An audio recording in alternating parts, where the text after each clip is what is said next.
Hey, this is Pete Tseronis with Dots and Bridges. I was the CTO for the United States Department of Energy, the United States Department of Education, spent 25 years in government, and now have had the luxury of engaging with industry and government the last several years and talking to companies and folks like our guest today, Brian Shimkaveg with Rancher Government, to one, educate, one, also to inform, and lastly, to also enlighten people, to take this world of technology and really try to bring it home for folks and understand how it impacts their daily lives. So with that, I'm honored again. This is our Geek Out episode powered by Rancher Government. And our guest today is Brian Shimkaveg with Rancher, the Vice President of Sales.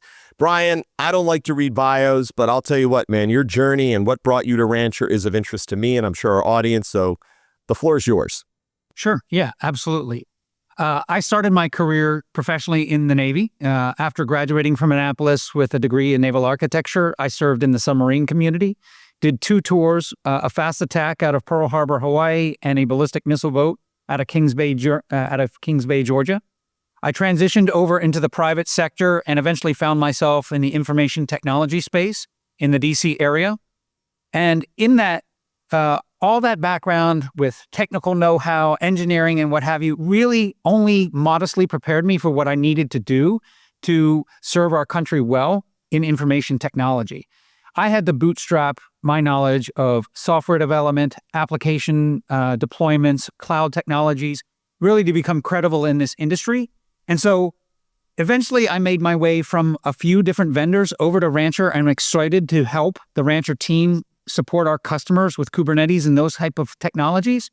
But the thing is that I feel like I can help customers where they are in their mission, in their challenges and choices about how to ensure that we have a secure supply chain and how we actually implement the policies and missions that we're required to do, and at the same time make smart choices about the technologies that they choose to do that with.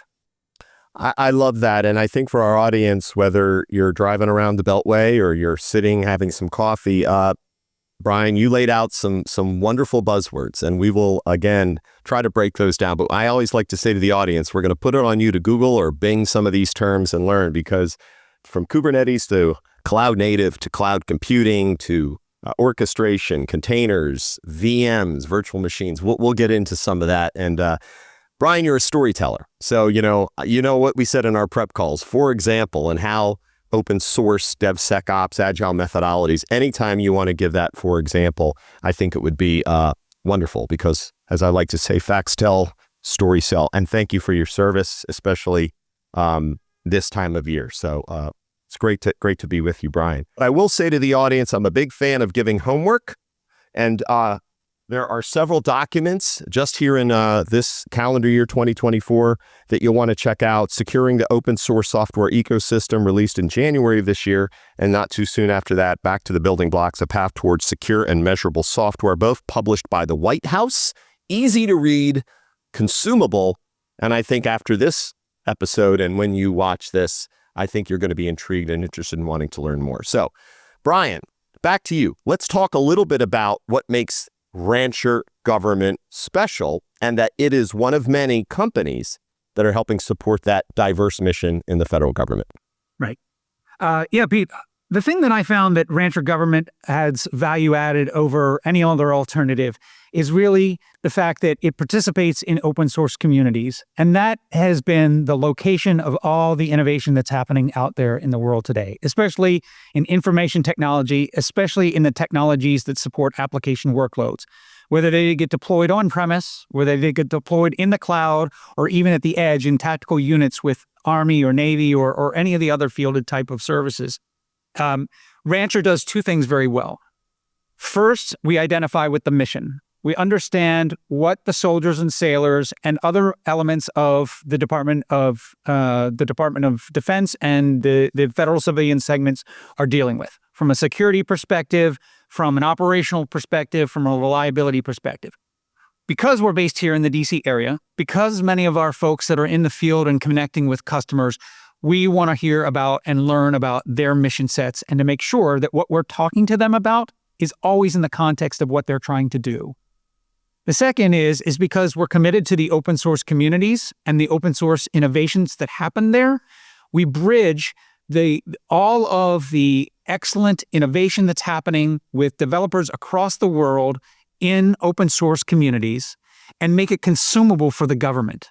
Make it meet the mission requirements, make it meet the security requirements, and have the ability to communicate that to all stakeholders on the mission side. I appreciate that. And I wrote down two things that you highlighted, and I kind of like to think of myself as the audience as well. And, mission matters most to Rancher Government Solutions and these communities. So let's peel back a little bit on that. I think when people hear open source, Brian, I mean, it depends on where the mind goes. Oh, it's great. It's open source. Anybody can use it. But wait a minute, is that going to cause some issue from a security standpoint? But there are instantiations of it, distributions of it, versions of it, right? There are companies that promote it. I'll get to, if I may, down the road in this interview, some of the impactful or what's impacting our nation's most critical sectors as a result of the open source community. So can you speak a little bit more about, what does it mean to be part of an open source community? And then to kind of differentiate your company as well. We take it to that next level. So when you bring us in, you have access to really, really, really amazing experts with our instantiation of Kubernetes or what have you. Right. So I think it's really important to get a primer on what open source is. Many of your listeners talk about it, they hear about it, but I'm not entirely sure that everyone fully comprehends what we're talking about. And so I want to break it down in a way that makes sense to me, and maybe that might make sense to some of your listeners as well. When we talk about source code, we're talking about human-readable text. We're talking about things that are written in sophisticated languages of computer science. These might be Java or Go or C++. You've heard of them, but they're human-readable, logical statements that get embedded in a Word file, in a text file. And a simple case is where you write some functionality, you save it in a file, and you store it in a common location, GitHub or some place like that. That's open source. There's licenses around what you can do with open source. You can share it, you can distribute it, all those kinds of things. And that framework has been set up for years. But software isn't written on one file. It's not a few lines of code in one Word document that's sitting out there on GitHub. To provide any sophistication at all, you have to have multiple files that talk to one another. And so I was talking to you earlier in the week, and we were talking about an analogy. An analogy would be about ingredients and cake baking. An ingredient is like the open source code. It is fundamental. It is undistilled. It still has a supply chain. It has value. You can buy high quality flour. You can buy low quality flour. You can buy high quality salt or low quality salt. And all of those ingredients, the recipe for that can sit out there on the web. And it's great. Anybody can bake that cake. But to transform that open source code, developers go through a process called compilation and packaging. And what that means is they're going to combine the ingredients, they're going to use tools that is going to transform that from source code, which is human readable in text files, to zeros and ones. That's the baked cake. And they also package it. So that at the end of the day, the consumer or the user of it, the federal government or whomever else, is actually enjoying a cake and not just the raw material that's there. And you know that the difference between a star baker and the one that got kicked off the greatest British baking show didn't combine the ingredients correctly or well. So baking really matters. And in supply chain really matters to make sure that you have the best ingredients for that. I appreciate that. And again, I did hear that earlier when we were prepping, and I was like, oh my gosh, light bulb moment. That was amazing. So audience, cake baking, open source, relevance there. And yes, I'm going to augment that a bit and just introduce the term DevSecOps, because if you can just get your head wrapped around open source, and Brian, look, we're going to get into some of the challenges of calling on federal government, how you make a sale or how you engage to establish trust with government customers, current and to be, for something that is hidden in plain view, right? It's not like selling an application. It's not like talking about AI and going, look what this tool could do on your iPhone. It's the underpinning. Right. And I'm just going to have to do this and shout out that, the result of open source and its influence in our world, Linux, Apache Web Server, MySQL, WordPress, Git, OpenStack, Kubernetes, Hadoop, OpenOffice. I mean, there are so many things that we are using, folks, that are military, that are utility sector, our manufacturing sector, our healthcare sector, the things we do to save lives, extend life, make sure our food is secure. You can argue that it's rooted in some community that focused around open source. So let's pivot, Brian, and then we're going to move into kind of like the rancher. What are you working on right now? But another document I wanted to highlight was the Department of Defense Enterprise DevSecOps Fundamentals version 2.5 dated October of 2024. And for the audience, again, DevSecOps is a software engineering culture and practice that aims to unify software development, dev, security, sec, and operations, ops.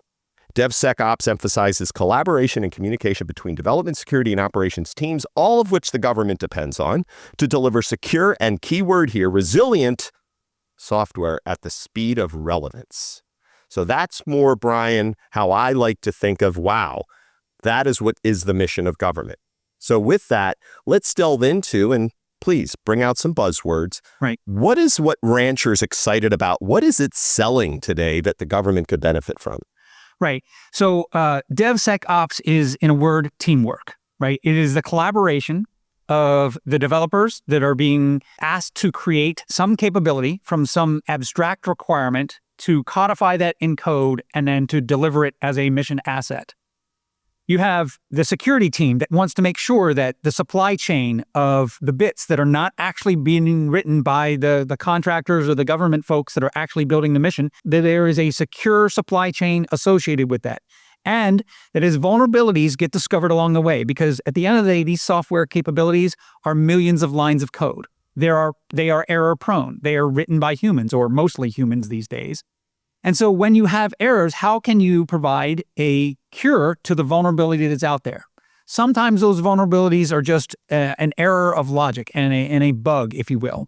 Sometimes that they can be pernicious as well by a bad actor introducing something into a code base or something like that. But at the end of the day, you want to make sure that what you are deploying is known from known sources and will perform reliably and doesn't have backdoors and all those other kinds of nasty things that could be introduced into a system. That is what the interest of the security folks are. And then the operations folks want to make sure that it's reliable, scalable, operational beyond just day one. And so as you take a piece of software and you develop it to serve a mission use case, the life cycle of that application passes through time. Enhancements to the capability, enhancements to the underlying infrastructure that's supporting you. All of these things have to be continuously advanced through time. If you think about your experience with Google, probably back in the 2004 timeframe, it was a cool new technology. It was a much better alternative to what the other alternatives were at the time. But still, when you look back 20 years, the sophistication, the power, the answers that you get from those types of technologies is significantly improved over time. And why does that happen? Because of DevSecOps. We continuously develop, we are constantly assessing security, and the operations have gone from a few users to hundreds of millions of, if not billions of users. So to answer the question in the government context, why does DevSecOps matter and why does Kubernetes and the things that Rancher is offering? One is on the context of security. These tools that have come to market in the form of Kubernetes and Docker containers and all those types of low-level technologies that's not at the top of the stack, is not as sexy, but is critical to operations, we do that plumbing work. And we make sure that when those important technologies, which are controlling kernel processes on the Linux machine, which sounds pretty boring and dry, work every time, and to allows applications to be ported from the edge case to the data center to wherever the customer needs to have it operational. And it helps in scaling, which goes from, hey, I'm a laptop developer and I've got my single instance of my app and I can hack away and I know that my party of one can really have a great experience with this application. But does that scale to 1,000 or 10,000 or 100,000 users? If you're in the Department of Defense and your use case is working with battalions or divisions or something like that, at that level, you have a certain level of scale that you need and a certain level of sophistication that you need. If you're the Department of Energy or the Department of Homeland Security or the Department of Commerce, and now your use case is, hey, I need to serve millions of users against this application. Kubernetes is a technology that allows you to go and to expand to those levels. Brian, we're talking a lot about software development, DevSecOps, coding, programming. Not everybody, I'm not good at it. I tried, it wasn't my thing, but it's involved. It's pretty intense. And unless you're in that world, sometimes I don't think people understand just how critical and important it is. Can you simplify that process for our audience? Sure. Pete, I think it's really important to acknowledge that developing software is almost learning a new language. And the reason is that when you first learn something, it's very intimidating. A foreign language is very intimidating. You learn basic structures of grammar and you learn functionality and those kind of simplistic ways. But it isn't for a while, as you're learning to develop software, that it starts to gel and all starts to come together. And those that don't do it, and those aren't fluent in the language of software development, have a really hard time connecting with people that are speaking a language fluently. So let me try to provide a translation into a language that I have become more comfortable with as time has passed, so that others outside of the language can understand in a consumable way. And I'd say this, think of it as a model of a Lego. We talked a little while ago about the ingredients and a piece of cake. That the ingredients matter, the compilation and building eventually creates the cake. And how you do that really matters. But a software just isn't one piece of code that is embedded in a file. It is that, but when you architect software, you're talking about lots of files with distinct bytes of functionality or components of functionality that wind up talking to one another. And as developers are developing more and more sophisticated applications, they create something in what you might consider to be like a Lego-like structure. Things at low level, things near the host machine or the kernel, are very low on that stack. And as you progress up the stack, you need an operating system, and then perhaps some middleware, and then perhaps some functionality for the end-using application. And so you can think of it like a stack. And when developers are creating at the top layer an application that's serving a mission function, they're making calls. The code itself is calling down to the next layer below and the next layer below. And so there's this problem of plumbing that you need the stack to talk to one another all the way up and down. And when you do an open source project, you download some bits, and especially if you go unsupported, you download some bits on the lowest layer, and then the middle layer, and then the intermediate layer, and then the top layer, and then you hope and pray, you're like, if my world could just be static and everything below it be static, I can just code my thing and I'll be done and we'll be satisfied. But we also talked about that passing of time and how Google went from a capability in 2004 to the capability in 2024. That top layer of Google has changed significantly, and also parts in between have changed significantly. And when you're working with that, and you're working with open source communities love to hack in whatever layer that they are. So the operating system developers are developing at the lowest level. The middleware developers are developing at the middleware. And then the application developers, and they may be federal system integrators that are developing it at that top layer to create that mission application for the warfighter or for the farmer or for the geospatial intelligence agency, whatever they are. They're not working on solid ground because that innovation is happening all the time. And if you're writing something at the top of the stack that's relying upon something in the middle of the stack and the lower of the stack, and it's constantly changing, it's mind-bogglingly painful. So this is where RGS comes in. We're a part of that stack. We're innovators at the Kubernetes layer, at the Longhorn layer, at the K3S layer. These components are in the middle of the stack. And so we have to work with folks that are lower in the stack and folks that are above in the stack. And when you really want to rely upon a mission-critical stack that's going to provide mission functionality, decision advantage, all those kinds of things, you want to make sure that people that are working in the middle of the stack are talking to both the people below and the people above so that the functionality continues to work as time is passing. Without that, what you find is that you get technical debt. You say, I'm not going to innovate at the bottom layer or the middle layer or even at the top layer because things are too hard to change. And that's where DevSecOps, where we have this freedom and flexibility to update and as time is passing and improve the software and improve the functionality, improve the security of it, is working in partners with the people that are subject matter experts at the layer that we're talking about. Can I just put a capstone on that and say, it sounds like you should, this is a shout out to Duolingo because I've tried to teach myself Greek, but Duolingo for developers by Rancher Government. Amen. I think that is an unbelievably wonderful crystallized explanation of how much translation and effort goes in and up and down that stack. Thank you, Brian. Thank you, Pete.